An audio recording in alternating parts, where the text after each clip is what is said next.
एक सुंदर से गांव में रहता था चीकू, 10 साल का, शरारती और बहुत तेज दिमाग वाला लड़का। लेकिन एक बुरी आदत थी, हर काम में शॉर्टकट ढूंढना।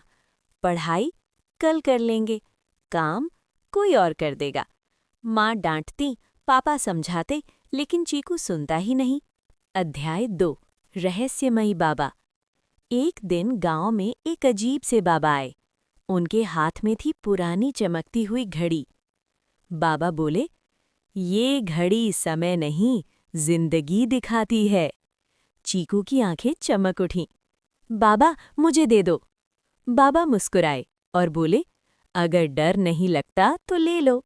अध्याय 3, समय की छलांग।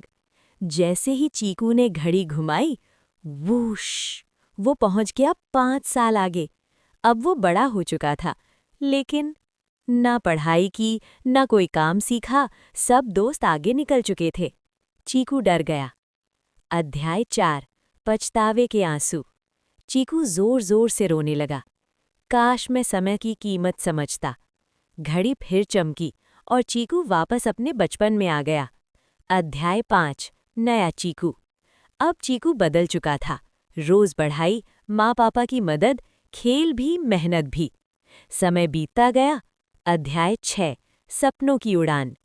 कुछ साल बाद चीकू बना गांव का सबसे होशियार लड़का। सब कहते, मेहनत का कोई शॉर्टकट नहीं होता। चीकू मुस्कुराया और अपनी जादुई घड़ी को याद किया। कहानी से सीख, समय सबसे कीमती चीज है। मेहनत का कोई शॉर्टकट नहीं। आज की मेहनत बराबर कल की खुशी। एक छोटे से रंग बिरंगे गांव में पिंटू नाम का एक नन्हा लड़का रहता था। पिंटू बहुत अच्छा दिल रखता था, लेकिन उसे मेहनत करना बिल्कुल पसंद नहीं था। वो हमेशा कहता, कल कर लेंगे। एक दिन गांव के बाहर उसे एक बूढ़े बाबा मिले।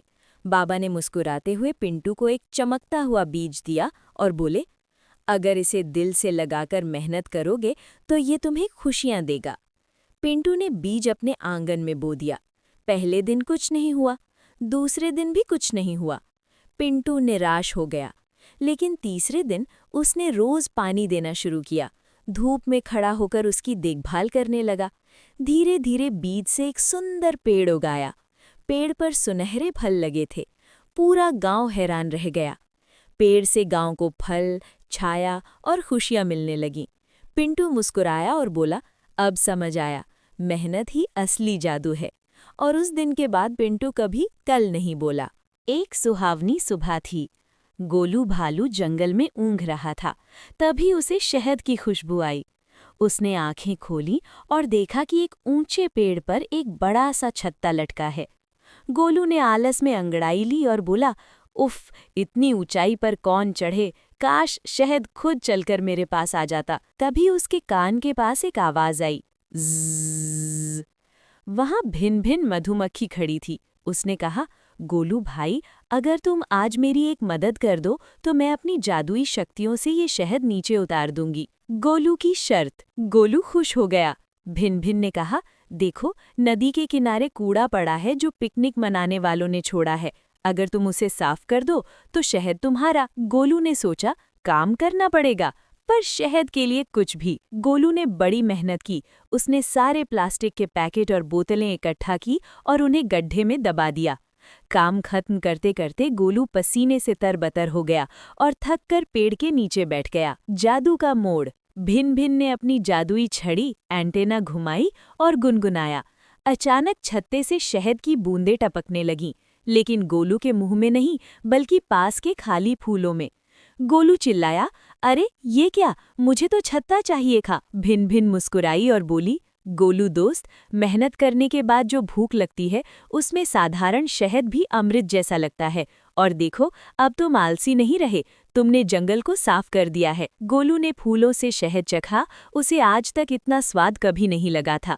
उसने महसूस किया कि मेहनत का फल वाकई मीठा होता है। एक छोटे से गांव सुखपुर में सब लोग बहुत सीधे साधे थे। गांव में एक मोटे से हंसमुख आदमी रहते थे, मोटू काका। मोटू काका का काम था रोज सुबह गांव की बड़ी घंटी बजाना।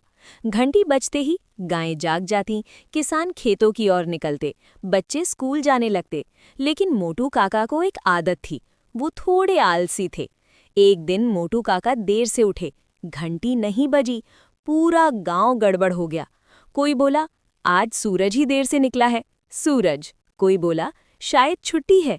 तभी नन्हा चीकू दौड़ता हुआ आया और बोला, अरे मोटू काका सो रहे हैं।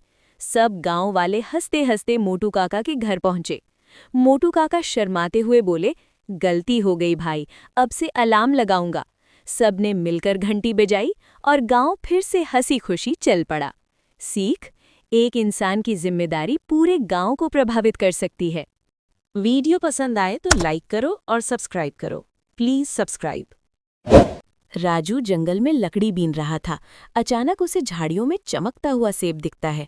अरे वाह, इतना सुंदर और चमकता हुआ सेब, ये तो सोने जैसा लग रहा है। जैसे ही राजू उसे उठाता है, सेब से रोशनी निकलती है। राजू, डरो मत, मैं एक जादुई सेब हूँ, तुम्हारी कोई भी एक इच्छा मैं पूरी कर सकता हूँ। राजू सोच में पड़ जाता है। उसे भूख लगी है, लेकिन उसे गांव के सूखे खेत याद आते हैं। जादुई सेब, मुझे अपने लिए कुछ नहीं चाहिए, मेरे गांव के खेत सूख रहे हैं, क्या आप बारिश ला सकते हैं? आसमान में काले बादल छा जाते हैं और झमाझम बारिश होने लगती है। गांव वाले, मदद के लिए शुक्रिया राजू, तुम बहुत बहादुर हो। शिक्षा, परोपकार का फल हमेशा मीठा होता है। वीडियो पसंद आए तो लाइक करो और सब्सक्राइब करो। Please subscribe. एक हरे भरे जंगल में चीकू नाम का एक शरारती बंदर रहता था। चीकू बहुत नटखट था। वो हमेशा दूसरों की नकल करता और हंसता रहता। एक दिन जंगल में घूमते घूमते उसे एक पुराना चमकता हुआ आईना मिला। आईने पर लिखा था, जो जैसा है वैसा ही दिखाई देगा। चीकू ने आईने में देखा तो उसका चेहरा अचानक गुस्से वाला बन गया। वो डर गया। फिर उसने मुस्कुराकर देखा तो आईने में भी वही खूबसूरत मुस्कान दिखी। तभी एक समझदार तोता बोला, चीकू, ये जादुई आईना नहीं, ये तुम्हारे दिल की तस्वीर दिखाता है। चीकू को समझ आ गया। उसने नकल करना छोड़ दिया और सबके साथ प्यार से रहने लगा। अब जंगल में सबसे ज्यादा पसंद किया जाने वाला बंदर चीकू ही था। वीडियो पसंद आए तो लाइक करो और सब्सक्राइब करो। Please subscribe.